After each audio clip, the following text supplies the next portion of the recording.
प्रिय पाठकों, आप सभी का स्वागत है। आज मैं आप लोगों के समक्ष राजेश जोशी द्वारा रचित कविता झारू की नीति कथा लेकर प्रस्तुत हुआ हूं। इस कविता में आए हुए कठिन शब्दों को मैंने यहाँ लाल रंग से दर्शाया है एवं इनके अर्थों को ठीक नीचे नीले रंग से दर्शाया हूं। तो आइए कविता की पाठन एवं व्याख्यान की ओर बढ़ते हैं।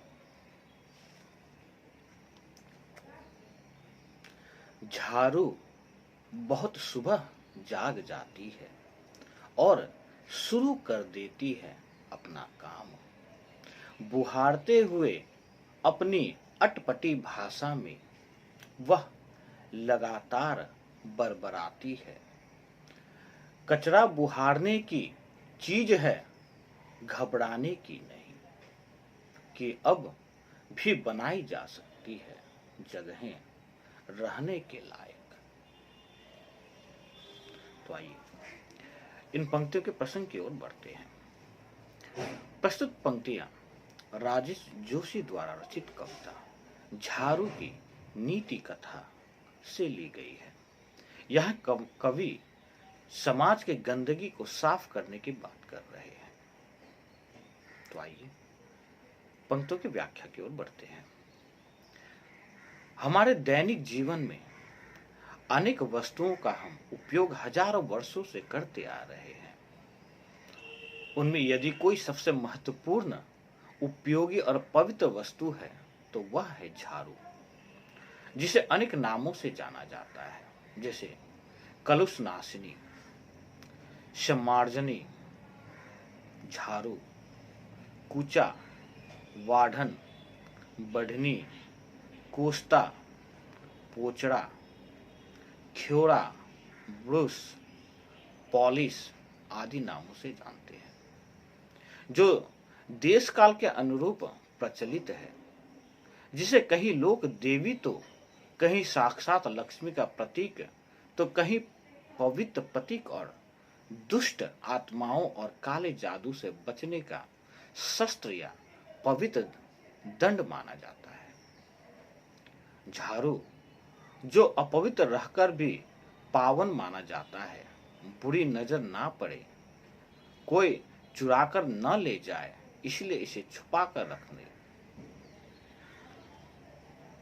पैर न लगने से संबंधित सार्वभौमिक मान्यताओं के कारण झाड़ू किसी देश या समाज की उपज न होकर आदिम समाज की उपज है। प्रस्तुत पंक्तियों में कवि कहते हैं कि झाड़ू सबसे पहले सुबह सवेरे जाग जाती है और जाकर सफाई का अपना काम शुरू कर देती है और बहारते हुए अटपटे भाषा में बड़बड़ाते हुए कहती है कि कचरा बहारने की चीज है, इसे साफ करते समय घबराना नहीं चाहिए और कचरे को बहार कर अर्थात साफ करके ही जगह को रहने लायक बनाया जा सकता है।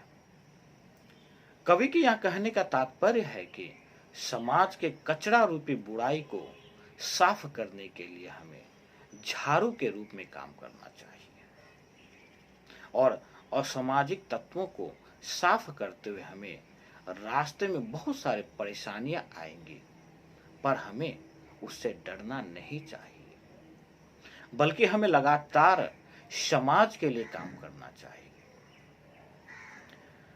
बहुत समय में झल्लाहट आएगी, अर्थात बहुत समय काम करते वक्त झल्लाहट जरूर आएगी, पर इससे विचलित न होकर समाज के बुराइयों को हमें झाड़ू बनकर साफ करते रहना चाहिए।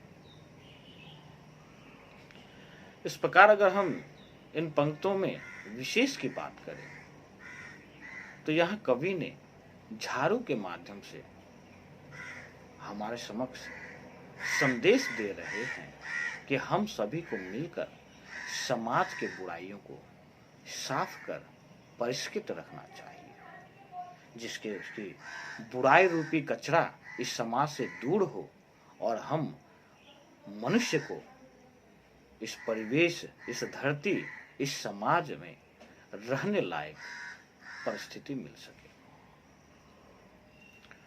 इस प्रकार मैं आशा करता हूं